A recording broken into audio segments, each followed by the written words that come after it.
Travis, markets are at it again. According to the Fed funds futures, the expectation for at least one rate cut right now is around 77%. A month ago, that probability was right around 50%. So let's check to see what the data is telling us. So 77% for one rate cut, at least this year. This year, is yes, what it's saying. yes, Yeah. yep. So let's just back up and start with the Fed's mandate, which is stable prices and maximum employment.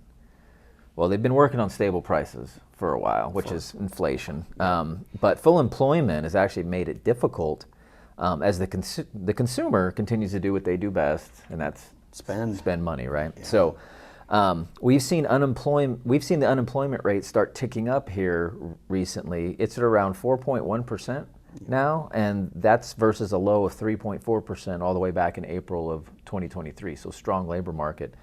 But that uptick in unemployment should relieve some of the spending pressure we have been seeing that's been helping drive inflation. For sure, Travis. And staying on the jobs, another contributing factor was job growth. Mm-hmm. Total U.S. jobs increased by 1.7% over last year, but it is the lowest year-over-year gain since March of 2021. So the slowing job growth also eases the pressure coming from the consumer spending, which is going to help obviously pull down the inflation.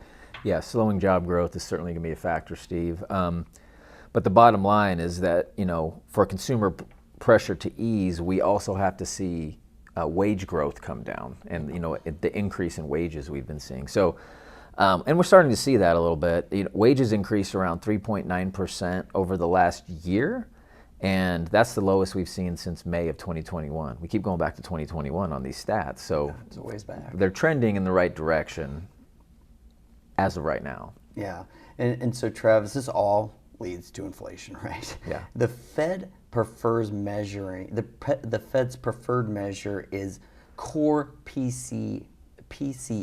Well, a lot of people don't know that. Easy for me to say, PCE, right? yeah. Or core personal consumption expenditures. Right. Which, as of May, hit a 2.6%, down from 5.5%. Yeah. That's a big drop. Yeah. So the trend is encouraging, and it is going in the right direction. It is, and the reading we got this week with CPI, which is what everyone sees, was it came in as expected, around 3%. So no surprises there.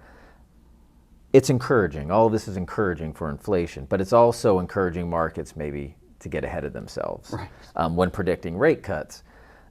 Remember, Steve, and I know I've said this multiple times, but I'm going to keep going back to it. In January, Fed Fund futures, which you referenced at the beginning here, had predicted 7 rate cuts for 2024.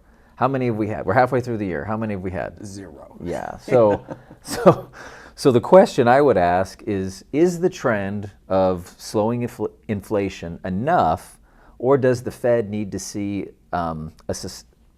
inflation sustained closer to that 2% range in order to start cutting the Fed funds rate?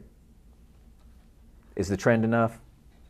Or do we need to see some sustained 2% inflation? Yeah. That's the question, and time will tell. Yeah, we'll see what Jerome Powell does here in the future, I guess. We will, yeah. Travis, has been great. I look forward to it next week. Look forward to it as well.